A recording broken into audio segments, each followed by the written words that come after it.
محمد أمين توغاي رسميا يجدد عقده مع الترجي التونسي لغاية 2027، يعني عامين إضافيين مع المكشخة. كاين بزاف كانوا يقولوا توغاي سيغادر، كاين بزاف كانوا يقولوا أنه لن يلعب مع الترجي التونسي الموسم القادم، لكن صح جاته عديد العروض محمد أمين توغاي، عروض من الدوري السعودي، عروض من الدوري القطري، لكنه اختار البقاء في صفوف الترجي التونسي. جاء عرض أيضا من البطولة الوطنية من نادي كبير في الجزائر، لكن توغاي تربطه علاقة متينة جدا مع مسيري، مع أيضا أنصار نادي الترجي التونسي، ولهذا وافق على البقاء والتجديد لموسمين إضافيين.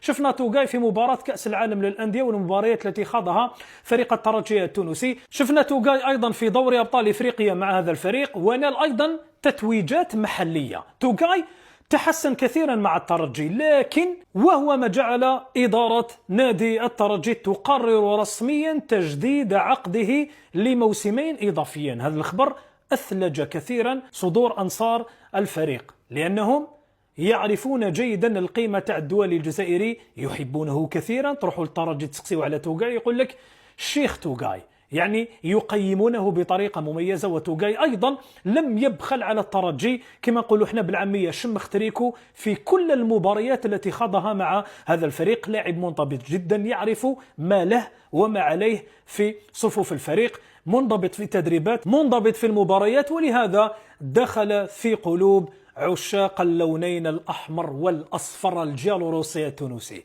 بتوفيق لمحمد أمين توغاي ولكل المحترفين الجزائريين. سلام.